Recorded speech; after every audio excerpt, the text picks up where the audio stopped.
Fanalavana ny fihepitoam-piasan'ny ben'ny tanàna, kajikajy politika ifehezana n'Antananarivo renivohitra. Fahalalana maneho hevitra, marary tanteraka.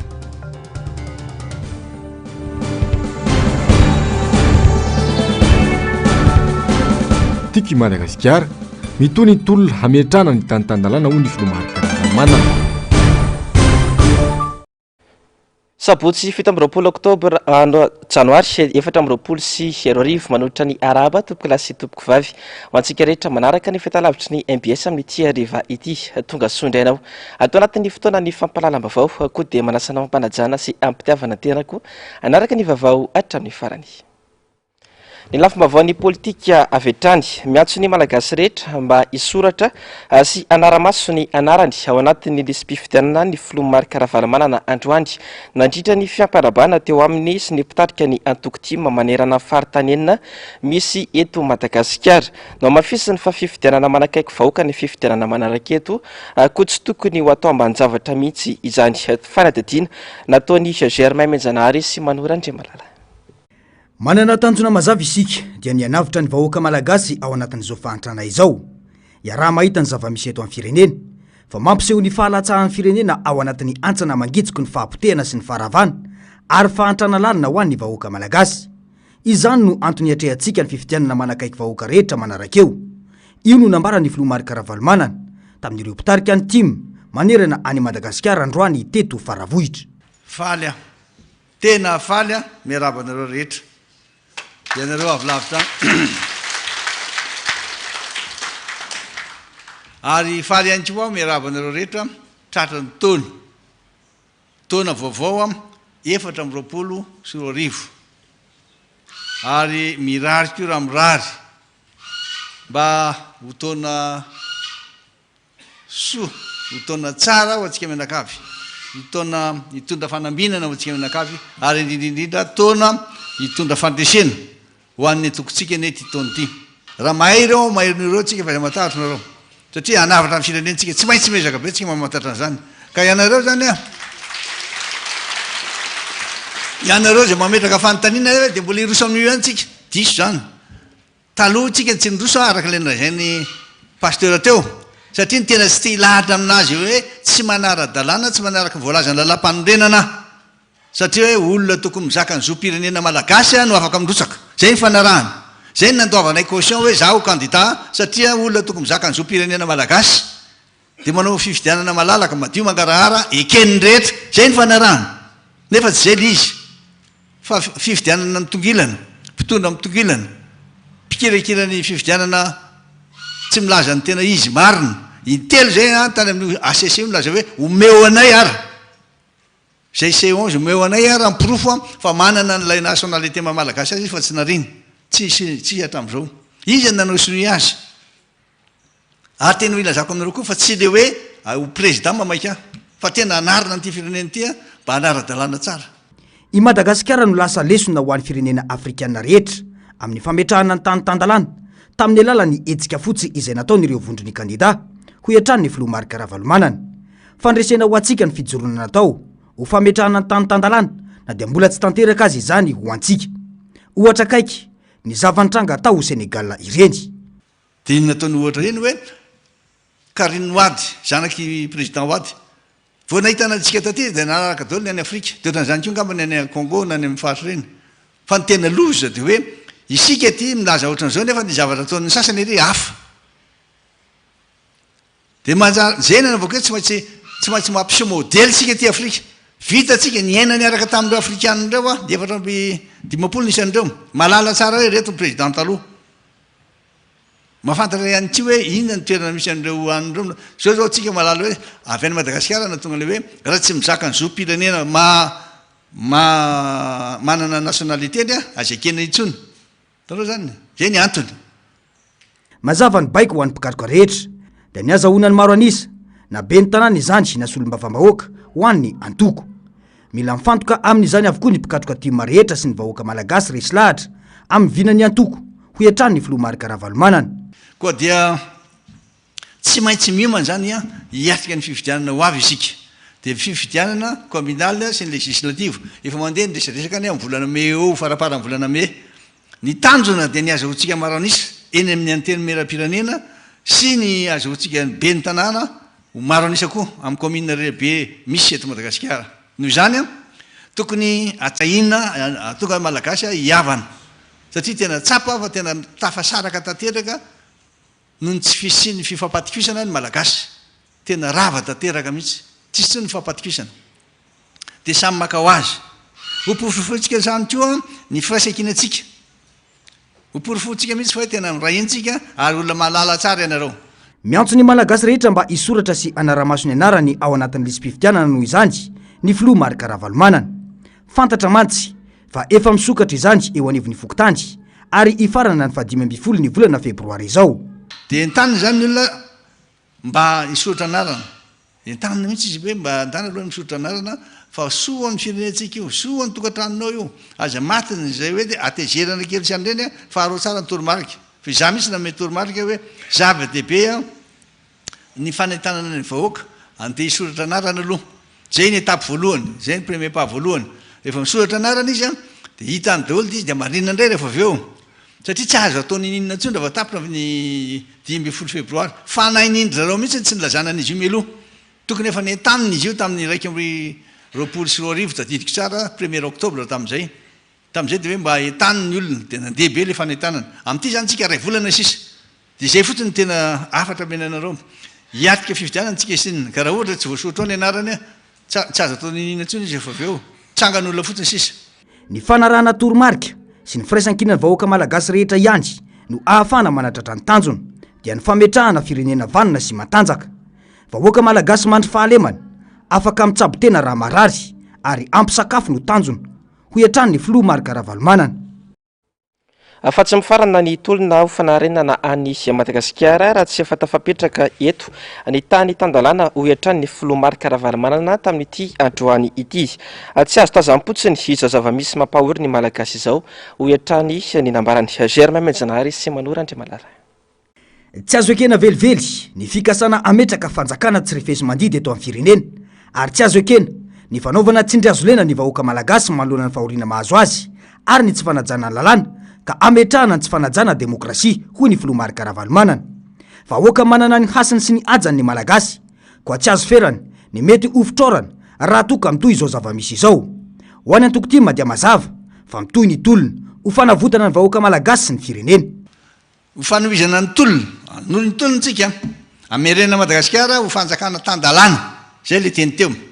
Ho fisonjovana hatrany koa ny fiainana ara-politika ny antoko, ho lasa antoko politika matanjaka isika eto Madagasikara. Ho fisakanana ny mpitondra ankehitriny anjaka tokana ka anao izay daniny kibony eo fa vitatsika manakana an'io. Minona reo fa vitatsika manakana an'io tsy maintsy vitatsika. Ho fanomezana sehatra ny malagasy izay tsy makasitraka izao zava-misy eto Madagasikara amin'ny fahoriana sy ny fijaliana ary ny atsozay atao amin'izao dia hietsika daholo reo le majorité silencieuse ireo le malagasy maro anisa izay tsy niteny hatramin'izay fa manana ny heviny arevitra tsara. No mafisy ny atrandy fa tsy sezana toerana akory no mamaika izao fa ny anavitra ny vahoaka malagasy izay efa latsaka anatin'ny fahantrana lalina sy famerenana ny mahatanitandalana any Madagasikara ho hiatrany ny nambarany. Tena tsy nakasitraka ny fifidianana teo tsika hoy aminareo satria natao amboletra tsy nanaraka tsara ny lalam-panorenana. Misy olona tsy mitovy amin'ny malagasy tsy manana zom-pirenena malagasy nefa milatsaka dia lany. Dia raha ohatra nareo te anontany dia minaza aminareo fotsiny hoe mazava ny tenitsika hoe tsy ny mahalany sy ny toerana koa no mamaika atsika fa ny anarina n'ity firenena ity ka tsy vita fotsiny amin'ny fitiavan-tena na ny fitiavana ny toko. Tsara moa ny manamarika fa efa laharana fa 230 amin'ny firenena misy 720 izay mandroso i Madagasikara tamin'ny fotoana izay nitondrany ny filoha Marc Ravalomanana ny firenena. Ny tanterahana androany sy tetsy sy faravohitra moa ny fifampiarabana na tratrany taona vaovao teo amin'ny filomarika Ravalomanana sy ny fianakaviany sy tamin'ireo mpitarika ny antoko manerana ny faritany enina eto Madagasikara. Na tonga solotena avokoa ny faritany enina izay nitsodrano ny fianakaviana malona ny adidy izay mbola miandry azy ireo eto Madagasikara. Germain Menjanary sy Manora Andriamalala. Fanompom-pivavahana no nentina nanombohana ny fotoana fifampiarabana noho ny taona vaovao teo amin'ireo mpitarika ny antoko tima manerana ny faritany enina eto Madagasikara sy ny fianakaviany filoha-mpanorana ny antoko dia ny filomarika Ravalomanana. Nahatonga solotena avokoa ny avy any amin'ny faritra ny ara-paly tamin'ny fianakaviana nandritra izany. Teny Firarian-Tsoa sy Tsodrano no nataon'ireo mpikatroka ireo nandritra izany. Tonga zahay président miarahaba anao sy ny vadinao ary ny ankohonana nahatratra ny taom-baovao zay diavintsika 2024 ty. Faly de faly ny tenanay zay tonga eto misolo tena ny province Tamatavy satria zava-dehibe amin'ny fiainany zanak'olombelona zany fahatratrarana zany taom-baovao zany ka zay ny atongavanay eto miarahaba nareo mianakavy tratry ny taona. Enganie ny zavatra nieritreretitsika, ny zavatra notorinareo teo, ny zatoromaraka namenareo teo, indrindra fa anao président de mba ho lasa ventiny fa tsy ho vovoka na ho rano ka ho very amin'ny tany. Ka dia mirary de mirary ny fahasalamana tanteraka sy ny soa no hitantananao ity antoko tiako Madagasikara ty tompoko. Fiarabana sy Firarian-Tsoa no tolotra ho an'ny président izy mivady nahatratra izao taona vaovao izao. Arabaina anareo mivady nahatratra ny taona vaovao. Engany hitondra soa sy fanambinana mandrakariva ho anareo sy ny ankohonanareo andrindra ho antsika rehetra zay manatrika eto ity taona vaovao ty mba ho taona sambatra ho taona zina ko tsy ambambinina aby amin'ny zavatra rehetra atao. Mizoro anao président, anao marahanay rehefa mizoro anao dia mizoro foana izahay nahoana zany hakivian'ny olo sy maintsy agnetan'olo zany iahay satria kivy tanteraky ny olo ame fiainany zany amin'izao fotoana izao. Voalohany misaotra ny Zanaharitsika fa tavoreto ary miarahaba anareo mivady koa tratry ny taona vaovao ary miarahaba anao président amin'ireny tolona mavaivay rea tsy matofoa manaina fa niatrika foana ny tolona zay nataonao miaraka amin'ny séance reny dia miarahaba président fa tsy maratsy anao salama tsara ianao. Naonanatsy fa raho Andriamatoa président mivady ny lekaleka naho nanatrafo ny doladola naho nanagnoho ny piopioke anto ety zao satria maro ny zavatra zay fanakatsakanana sy fanenjehananao Andriamatoa président fa mbola nomen'Andriamanitra tombonandro mbola nomen'Andriamanitra fahasalamana ianareo mivady ka manalama nareo mivady Andriamatoa président izahay fa tratra izao taona vaovao izao. Andriamatoa président maro ny andraikitra mbola inan'Andriamanitra anao ary ny olona men'Andriamanitra andraikitra dia ho lavandro iainana ingane ho 20 taona anao Andriamatoa président satria mbo maro ny adidy manandraikitra izay miandry anao. Nankasitraka izao fietsika izao ny fianakaviana ka nitondra teny tamin'izany ine ny lalao Ravalomanana. Tena feno fisaorana n'Andriamanitra lehibe itsika mianakavy ny amin'ny fahatanterahany fotoana androany izay tena hita hoe sarobitsy satria afaka mifanatry tavy isika nanao ny fiaparabana tratry ny taona ary dia mbola mankasitraka n'Andriamanitra koa satria nitatana sy mivimbona ny dianareo tsiraray tamin'ny tany lavitra tany izy dia tonga soso ao matsara eto Faravohitra. Ampifaliana sy ampitiavana no andraisanay anareo ary dia ampitiavana koa ny andraisanay ny fanomezana ny menareo satria ny menareo ampitiavana dia raisinay ampitiavana Andriamanitra no omaly fity. Ny rina indrindra dia engany ny faniritsika amin'ity taona ity dia mba ho tanteraka sao matsara satria olona matoky an'andriamanitra tsika dia miaina amin'ny fanantenana koa dia nirina ivady dia hoe isatokantrano mba hana fifaliana feno fiadanana satria misy matokytsika manantena ny fitahin'andriamanitra izay momba antsika mandrakariva misaotra tompo. Taorian'izay dia niroso tamin'ny fanorana ireo maro-pahatsiarovany sy ny fanomezana ny rehetra.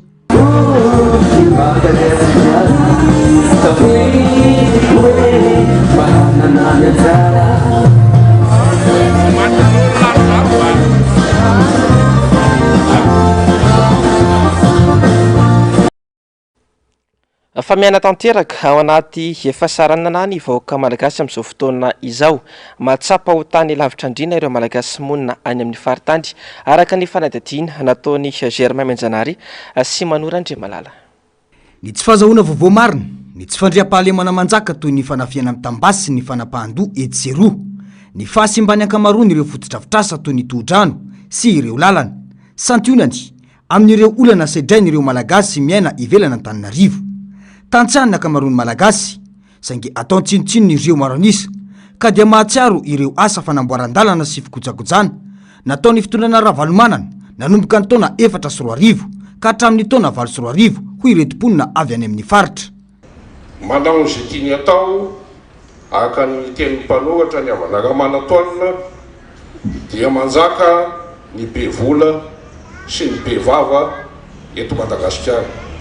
Ka ireo no eketeny lalantava sy ekena ho manany marina amin'izao fotoana zao.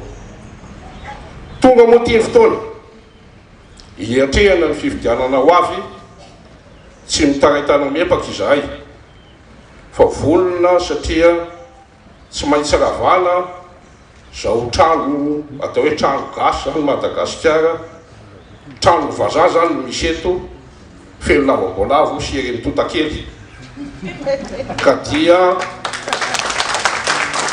miezakitsika anangana trano gasy miainga avany fotony mametraka ny anjara misy sy ny vato ary ho trano be iombolana ahafahany malagasy rehetra mialokaloka.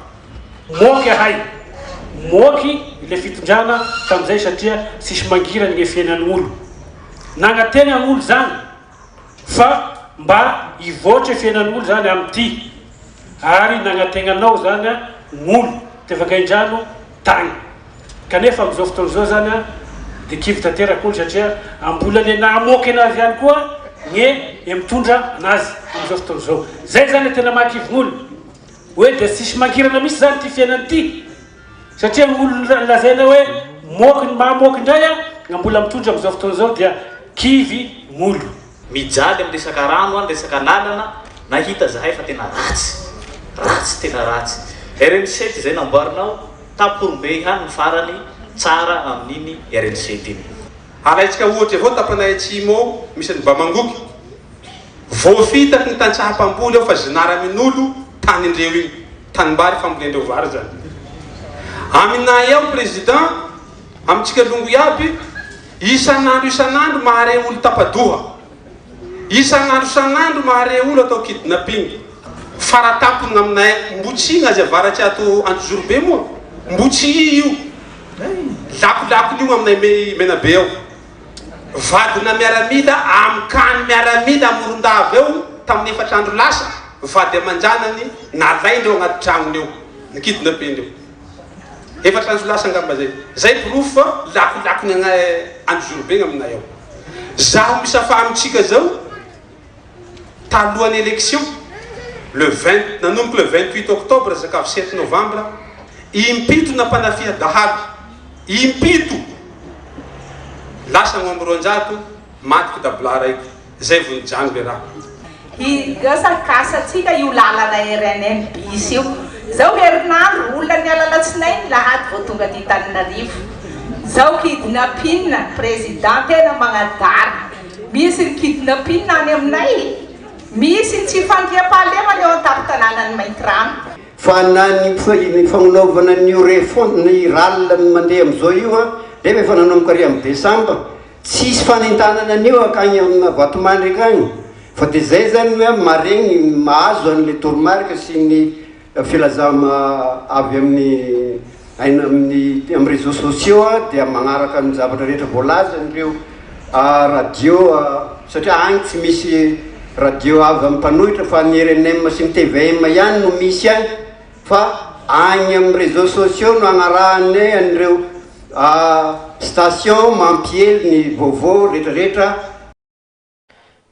Iverenantsika eo rehefa avy eo rehefa vonina ny horonan-tsary mirakitra ireo fanadihadiana mirakitra ireo kabary maro lafy ety tsy faravohitra tamin'ity fotoana androany ity fatoizantsika ny fotoanany fampahalalam-baovao kajikajy politika efezana Antananarivo renivohitra no antony nandraisany fitsarana avy momba lalam-panorenana na ny HCC ny fanapahan-kevitra fanalavana ny fiampitoam-piasan'ny ben'ny tanàna sy ny mpanolontsaina hoy nambaran'ny mpanolontsaina an-tanàna Antananarivo renivohitra Ramatoa Clémence Arnirina fantatry ny mpitondra tsara mantsy ny lanjan'izany Antananarivo renivohitra izany ka antony mahatonga azy manao ny fomba rehetra hitazomany izay fahefana izay fanadihadiana nataony Njavandriamahefa sy Andry Rakotomalala. Mitoa ny asan'ny ben'ny tanàna sy ny mpanolontsain'ny tanàna manirana ny nosy mandrapatonga ny fifidianana mifandraika amin'izany. Afaka mametraka délégation manokana isahana izany andraikitra izany kosa ny fanjakana ho an'ireo commune tsy manana ben'ny tanàna. Io no didy sy fanapahana navoaka ny fitsarana avy momba ny lalam-panorenana taorian'ny fankan-kevitra nataon'ny Prime Ministre lehibe ny gouvernemanta momba ny fahataperany fiampitoam-piasan'ny ben'ny tanàna sy ny mpanolontsaina. Te hife mafy an'Antananarivo renivohitra ny mpitondra ho ny mpanolontsain'ny tanàna Clémence Arnirina ka manao ny fomba rehetra sy manitsakitsaka ny lalàna indray mba hitazoma ny fahefana eto Antananarivo renivohitra. Ao anatin'izay kajikajy izay indrindra no antony fijeriko azy manokana mahatonga ny fifidianana io mbola tsy alefa hatreto satria zany mifanjakana fijeriko azy dia maniry mafy ny hife Antananarivo renivohitra satria fantatry ny mpitondra fanjakana tsara izay efa ben'ny tanàna teo aloha ihany ny lanja sy ny ataontsika hoe fiatraikany zany hoe capitale renivohitra Antananarivo izany ary raha ny lalàna no arahana dia efa misy ataontsika hoe fifanjohiana ny amin'ny hoe mandeha aloha ny fifidianana filoham-pirenena tapitreto ny mandany mandeha indray ny ben'ny tanàna hatreto ny mandany ary ho avy indray ny député dia hatreto koa ny mandany ary aharitra afriny zany anefa misoratra écrit noir sur blanc zany ozy fiteny frantsay fa maninona no inina hitsakitsahana fa isika rehetra samy mahafantatra fa ity fitondrana ity dia tena champion tompon-daka ny fanitsakitsahana lalàna. Fantatra ihany koa fa hodiniana mandritra ny fivoriana tsy ara-potoana eny amin'ny antenimieram-pirenena ny alatsinainy ho avy izao ny volavolan-dalàna milaza fa tsy voatery ho mpiasa-panjakana ny olona ho tendrena ho filohan'ny délégation manokana. Izany hoe mitady hanova lalàna araka izay mety aminy indray ny mpitondra ho ihany Clémence Arnirina. Ary io lalàna io dia arafidrafitra zareo amboamboarindry zareo araka izay mapetipety azy sy araka izay mapetipety ny kajikajy politikany. Raisiko fotsiny le resaka PDS resahana teo hoe rehefa ozy ny lalàna hoe mpiasa-panjakana tsisy adihevitra zany tsy maintsy mpiasa-panjakana zany fa tsy hoe satria isika tsy manana mpiasa-panjakana na satria misy tsy mpiasa-panjakana fa fidèle be amintsika vonina ny anaraka ny sitrapontsika dia aleo rangahy io no atao dia andao hovaina ny lalàna dia sanatriavina ve ataoko hoe sanatriavina no Antananarivo na ho Antananarivo no andeha hanovana ny lalàna ho an'ny tombotsoa n'olombitsy. Zay zany le zavatra misy amin'izao fotoan'izao ary zay le zavatra tsy azo ekena. Raha mbola tsy fatra-panaja ny lalàna toy izao ny mpitondra eto amintsika dia tsy hisy fiovana mihitsy ny fiainam-pirenena fa vao maika i Madagasikara tsy mety mandroso no misy eto ho ny fanazavany. Fa mbola mipetraka ny takaitra vokatry ny fananganam-panjakana tamin'ny taona 2024 ary sarotra fafana izany hoy ny mpanao politika avy amin'ny antoko politika Front National de Libération na ny FNL tamin'ity androany ity.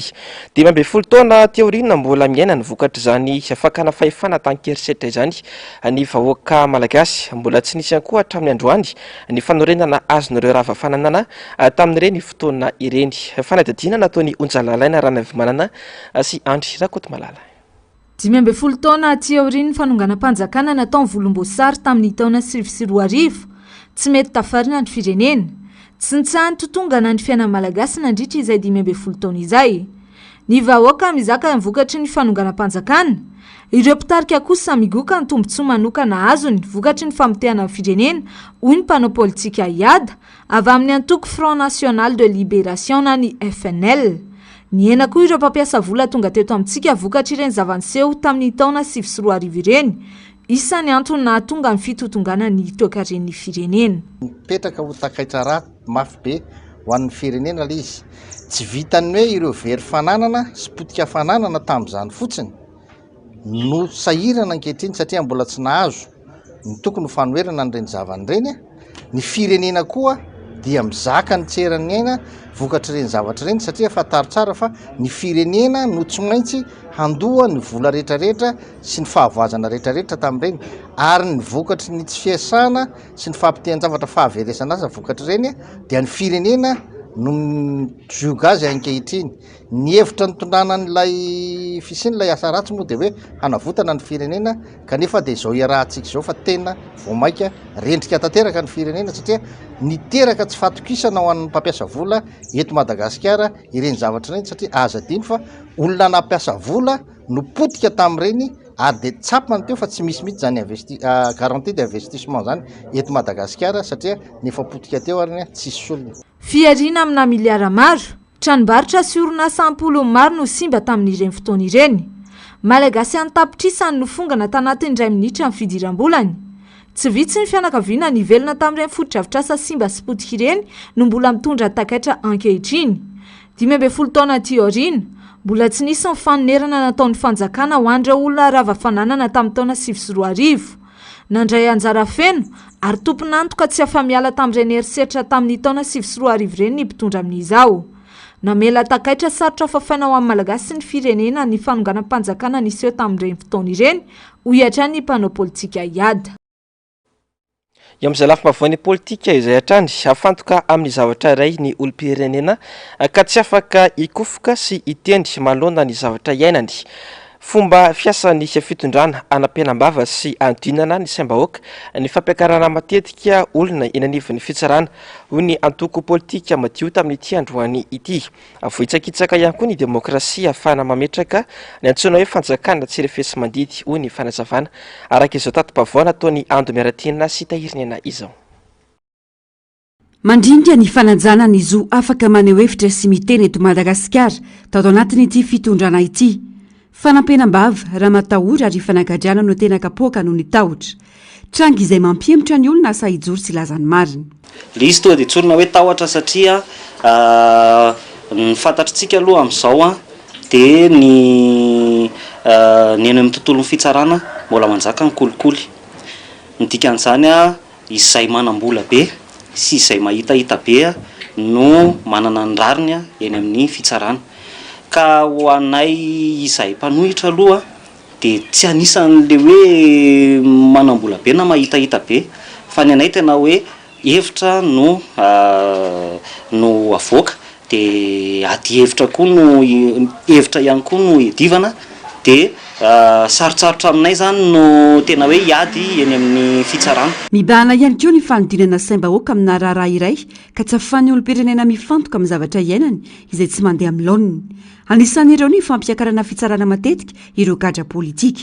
Izany hoe afantoka any amin'ireny raharaha reny ny masontsika malagasy sy ny sofintsika zany fa voaingany voatsy ela korontsika maheno harem-pirenena mivoaka tsokosoko. Dia izany hoe lasa mifantoka any amin'ireny raharaha-pitsarana reny zany ny masontsika nefa afaka lazaina hoe c'est pas notre procès. Dia itsika mbola miaina eto amin'ilay fahantrana, miaina eto amin'ilay fakobe, miaina eto amin'ilay tsy fandrosoana fa karazana fanimbana olona ny faran'ilay izy. Marary ny demokrasia eto Madagasikara, fanjakana tsy refesy mandidy no izana apetraka eto amin'ny firenena hoy ny fanazavana. Fa lasa tsy azo asiana intsony zany atao hoe ankolafy mpanohitra sy ankolafy mpitondra dia lasa tsy misy. Tsy afaka manjaka intsony zany ny resaka ady hevitra eto amin'ity firenena ity fa lasa hoe rehefa manao zavatra manao asa na mety na tsy mety le mpitondra dia tsy maintsy lazaina foana hoe mety na dia misy tsy mety azy ohatra fotsiny hoe fandikana lalam-panorenana. Tokony ampijoro ny olom-pirenena rehetra ny zava-misy na izany aza ilana fitandriman'izany hoy fanazavana. Marobe raha teo ireo olona no tanànam-ponja ary tsy mety mahita ny rariny amin'ny fitsarana toy ny mahazo any mbola rajo anazy sy ny maro hafa amin'izao fotoana izao. Lafa mavony sosialy efa antitra sy misy tsy fahatombanana ary tsy manaraka toetrandro intsony ny fotodrafitrasa ao amin'ny toerana famonoana omby ao Mananjary raha nambaran'ireo mpamono omby avy any an-toerana. Tsy manaraka ny lalana misy ny firafitry ny abatoara sy ny fikarakarana ny famonoana omby. Manao matsoavo ny amin'ny fitondram-panjakana mba hijery vahaolana maloana izany ireo mpiasa ao anatin'izay abatoara izay onjalalana Ranavy Mananasy Andry Rakotomalala. Tsy nisy nijery ary nanao be marina avokoa ireo rehetra nitarainana manoloana ny faratsiany abatoara eto Mananjary hoy ireo mpamono omby miasa amin'izany. Na dia teo aza ny antsoantso nataon'izy ireo tamin'ny hainao anjery sy teny amin'ny tambazotra tserasera Facebook. Antitra sy miapotika hatrany ny fotodrafitrasa. Vao maika nanampitrotraka izany ny fandalovan'ny rivodoja Apatsiray farany teo. Ahina irodana araka izany ity fotodrafitrasa ity raha tsy misy ny fanarenana faran'izay aingana. Isana iato sisy tomombana zany misy dia abatoara dia miboridana sady sisy tapo sisy varavarana fa dia miboridana amin'izao sisy krosy amatorana omby fa dia krosy roy posiny amatorana omby misy efatra enina fa ndimidimy mampiditra omby ato. Henanay nefa vao mora ny andro simba henanay mila olo misy raha vao silafo ndraiky andro dia simba ndraiky anaty frizidera dia tonga dia masaka zay nefa zay nefa mitady vola sahala mila mitady vola rehetrarehetra io. Tsy manaraka ny lalàna intsony ny firafitry ny abatoara any an-toerana. Ahiny hiteraka tsy fahasalamana eo amin'ny hena kirakirainy izany raha ny fanazavana hatrany. Ny hena raha malala dia sakafo ho an'ny olombelona rehetra. Fahasalamam-bahoaka no tanjana nefa raha tsisy ny rano tsy hitako izay fadiovana voalohany na jerena aza ilay aretana avy amin'ilay hena ka nasalama ilay hena nefa ilay rano maloto dia tsy maintsy hitondra aretana hafa zay ho an'ny mpihinana zany tsy manana assurance zany ilay olona hinana hoe tena ara-pahasalamana marina ireto. Ny fikirakirana ny hena raha ny tsy doktirany abatoara aloha dia efa tsy manaraka ny lalàna tokony izy satria tsisy ny fanajana ny principe de 5e zany hoe ny marsala avant tsy voahaja zay zany hoe sady fidirana no fivoahana ny varavarana nefany tokony izay idirany omby dia tsy voahan'ny hena satria lasa misy fifangarona zany ao dia tsy manaraka n'ilay atao hoe fitsaran-kena zany ilay zavatra amin'izay. Raha tsy haivina, efa nisy ny fitsidiana nataon'ny minisitra Lefitra miandraikitra ny fiompiana azy ity tamin'ny taona 2024 saingy hatramin'izao tsy mbola nisy fanamboarana ity toeram-pamonoana omby any Mananjary ity. Manao antsoavy ny jerena vahaolana mahakasika ny fahasimban'ny abatoara araka izany ireo mponina mampiasa izany any an-toerana. Iverenantsika ny toy ny vaovao ny tranga tia tsy faravohitra androany nitodika manokana tamin'ny vahoaka malagasy ny mpikadroka tima manerana a Madagasikara matsy ny fandraisam-pitenenina ny sekretera jeneraly ny Antokotima Rindra Andriamasinoro androany. Nambarany fa mila ijoro hatramin'ny farany noho ny tolona sy anavitra firenena ny rehetra. Germain Mejanary sy Manora Andriamalala. Ny tonga miaraka no fanombohany fa ny miasa miaraka no fahombiazana. Io raha fehezina ny teny nataon'ny sekretera jeneraly ny Antokotika Madagasikara androany. Manana didy eto amin'ny firenena isika. Mbola tsy vita ny tolona satria miezaka mametraka fanjakana tsy ho refesy mandidy ireo mpitondra ka anao fananan'olombitsy ny firenena. Isika olom-pirenena no tompon'andraikitra voalohany amin'ny fanavotana any Madagasikara hoy ny fanazavana. Maro koa ny ady sy ny sehatra efa nilalovantsika. Fa ndreto sika mbola tafavory eto ihany na hatratry ny taona. Ny zava-dehibe dia mbola miara-mijoro eto isika ary mbola mampiseho fahavononana noho ny fitiavana ny tanindrazana sy noho ny fitiavana ny taranakitsika. Dia makasitraka antsika rehetra ny amin'izany fitiavana izany.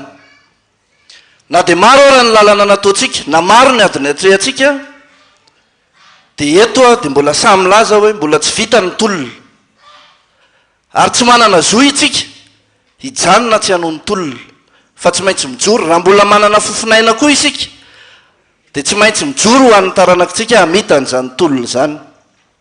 Niady ho an'ny fahamarinana isika ary maro tamintsika niaran'ny antsojay tamin'izany, maro tamintsika ny voasambotra ary hatramin'ny filohantsika ary dia voatifitra tamin'ireny fotoana ireny.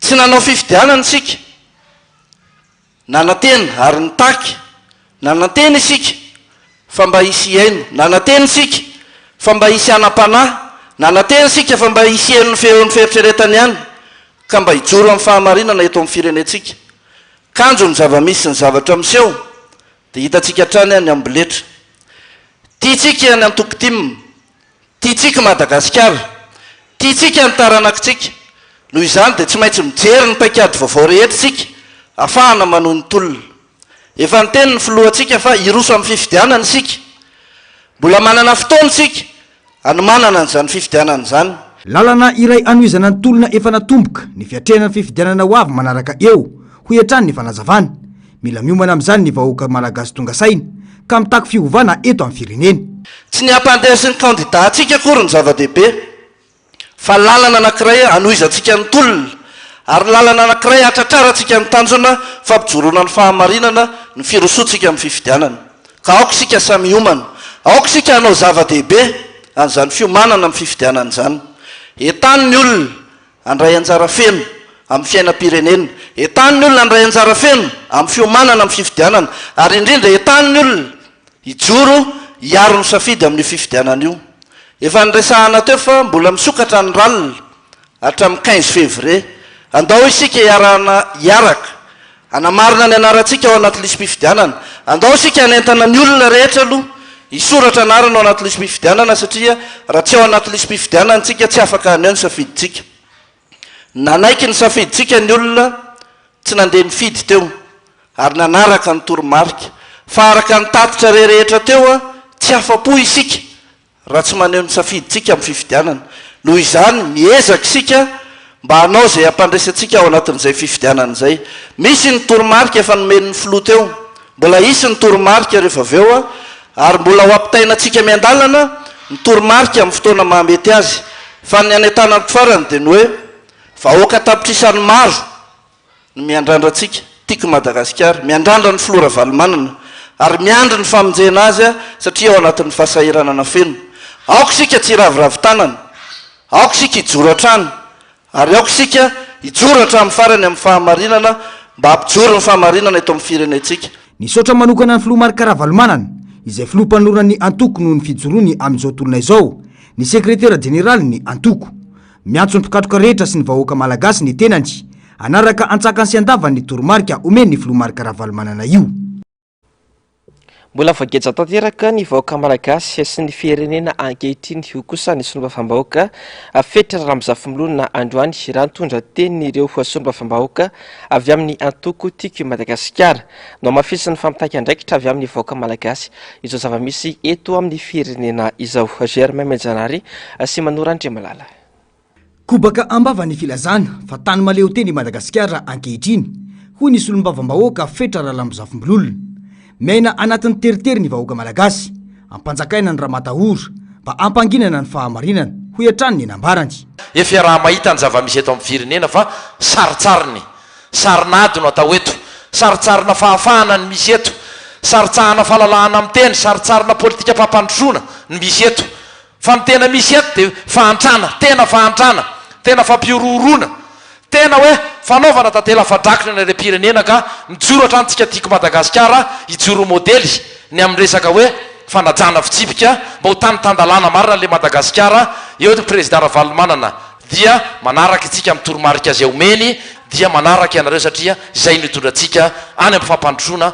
fanajana fitsipika ary mefana hatrany amin'ny hoe tany tandalana tompona andraikitra feno amin'ny hoavy ny taranaka faramandimby ny olo-pirenena ankehitriny ilaina ny fisoratana anarana ao anatin'ny lisy mpifidianana mba andraisana andraikitra ho amin'izany amin'ireo fifidianana izay ho atao manaraka eo dia ny fifidianana be ny tanàna sy ny fifidianana solombavam-bahoaka ho hatrany ity solombavam-bahoaka ity Vavao ny trangam-piarahamonina nametraka sora-baventy manohitra ary mitsipaka ny fikasana anala azy amin'ny fiaran'izy ireo amin'ny toerany ireo tompona fiara miantsona etsy amina parkina iray etsy Paraky nisy ny filazana sy fampahafantarana nataon'ny fokotany fa miala avokoa ny fiara rehetra manomboka rahampitso alahady raha ny vavao dia ananganana fotodrafitrasa ity toeram-piantsonana ity ka izay no tsy maintsy anesorana azy ireo eo amin'ny toerana io Anto Miaratina sy Tahiriniena alterana ny an'ireo tompona fiara sy kodiarandroa miantsona eto amin'ity toeram-piantsonana fiara eto paraky ity fa omenatra amin'ny rampitsolady izy ireo anisorana ny fiarany raha ny petadrindrina nataony fokotany tany mpanjakana nanovana fifanarana tamin'ny komina ity tany ampiasain'ny fokon'olona efa orotaona ity raha ny fanazavana fa taty orina nisy ny laza tompony dia ohatra ny lasa titre mihitsy ary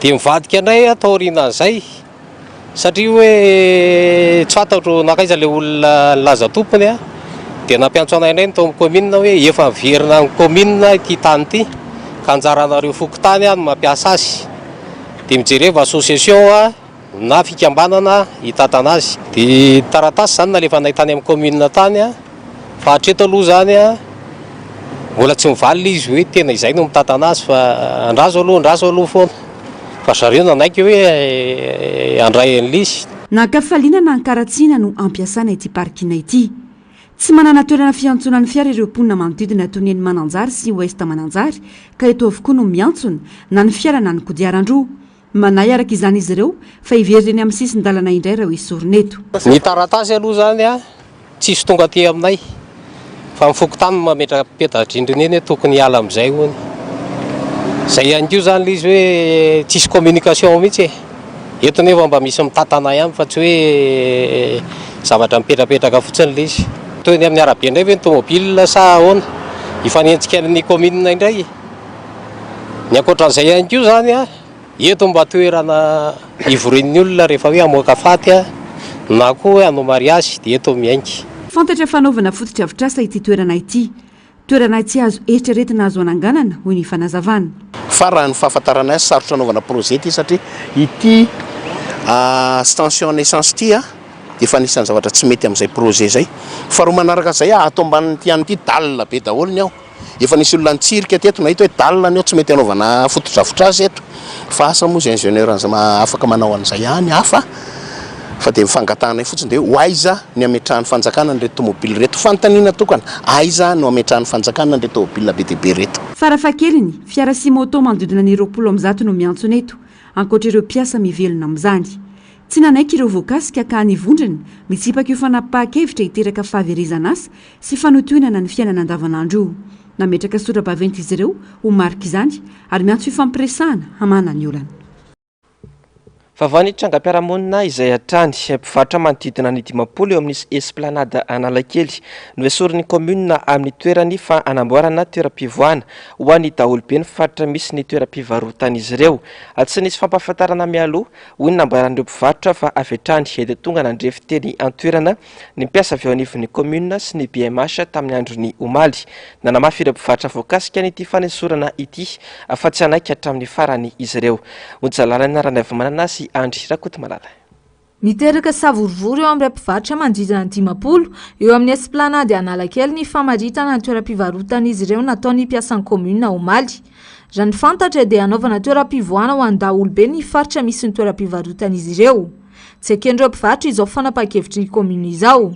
Nanamafy ihany koa ireto mpivarotra ireto fa tsy nisy ny fampandrenesana mialoha nataon'ny commune momba ity tetikasa fanonganana toeram-pivoahana ho an'ny daholobe ity. Mbola tonga ndray zany omaly ny mpiasan'ny commune ao fa nandeha nandrefindrefy teto fa nazo alanana fa nanomboka tamin'ny 2021 na fangatana anao cabinet eto amin'ity toerana ity nefa ny toerana fivarotana le izy. Eto amin'ny esplanade tena tsy mety reto tompoko ny anaovana an'ity VCT eto amin'ity devant bibety tena olona tsy menatra be reto tompoko raha olona dia tena tsy mahatsapa tena iry totobatina tanina renina vao midina dia lalam-bahoaka dia tonga dia WC public dia mba mieritreritra ve le olona nanome lalana ao amin'ny commune urbaine Antananarivo. Efa 20 taona zay aho mivarotra teto mandoty ike ara-dalàna manana baty zay mandoa volana baty zay amin'ny SNCD manana occupation zahay nefa tonga tampoka zany avy eo hoe nasin'ny commune sy ny BMH ny faritany teto amin'ity placenay ity omaly hoe ananganana WC public dia hoaiza zany zahay zay nivarotra teto nandritra n'izay 20 taona zay. Milaza ny tsy anaiky hatramin'ny farany ireto mpivarotra voakasika ireto na dia fa nisy aza ny fandrefesana ny tany nataony avy ao anivon'ny commune. Ny asa fivelomanay ny arovanay hoy izy ireo ka izay ny antony nanakananay ireo mpitolona nandritry ny hetsika fotsy kanefa rehefa tonga teo amin'ny toeran'ny filoham-pirenena dia izao tediavina esorina amin'ny toeram-pivarotana izao izahay. Matsiaro diso fanantenana tanteraka araka izany izy ireo. Fa nitomboisa ireo karazana sifaka na ragidro fantatra amin'ny anarana antsoina hoe le murien blanc de Madagascar raha noharina tamin'ny taona 2024 ao amin'ny faritra arovan'ny Marojejo ao Tsaratanàna. Izany dia vokatry ny ezaka sy ny fiarahamiasa nisy teo amin'ny WWF sy ny fikambanana iraisam-pirenena miaro ny tontolo iainana ho fiarovana ireo zavamananaina atao amin'ity faritra arovana ity. Le murien blanc misy 10 no voaisa atao anatin'ireo toerana misy fitona ray maso atao anatin'ity faritra arovana ity. Maro anisa kokoa ny vavy raha noharina tamin'lahy satria 3 ny vavy raha toka 7 ny lahy tamin'ireo 10 ireo. Manodidina ny 500 ireo karazam-barika sy ragidro monina any amin'ny tapany avaratry ny nosy amin'izao fotoana izao. Misy amin'izy ireny no tsy fahita raha tsy eto Madagasikara hoy ny ofisy pirenena momba ny fizahantany eto Madagasikara.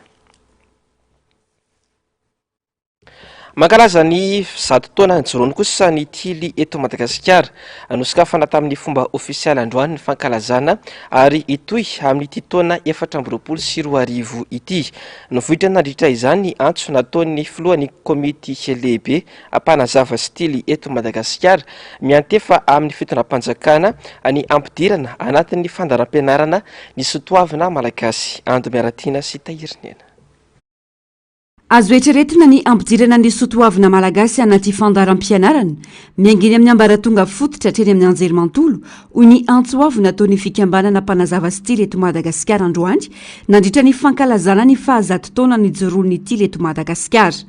Tanjona ny afana mamokatra olombalona manana ny maha izy azy eto amin'ny firenena ka hiala amin'ireo endrika mety hanimba sy ratsy ny fiarahamonina malagasy. Heverina efa azo atao tsara tsy andaniana teti-bola be ambony zany no hoe ahoana ny fomba amerenana indray sy ana mafisan'orina ny soatoavina ny zaza malagasy manomboka amin'ny garabola hatrany amin'ny université ka ahafahan'ny zaza malagasy miverina sy ampianarina indray zany hoe fanajana ray aman-dreny, zany hoe fanajana ny tontolo iainana, zany hoe fiarovana ny tontolo iainana, zany hoe fanajana olona fotsotsotra zao, zany hoe fahaiza-miaina, zany hoe fahaizana misaotra sisisy tsoaro tily avokoa akory ny olona fa samy malalam-piainana ny olona fa zava-dehibe dia ny hoe azo atao tsara ny manefy ny mponina malagasy. Anisan'ireo fikambanana mijoro ary manana ny maha izy azy ny tily eto Madagasikara.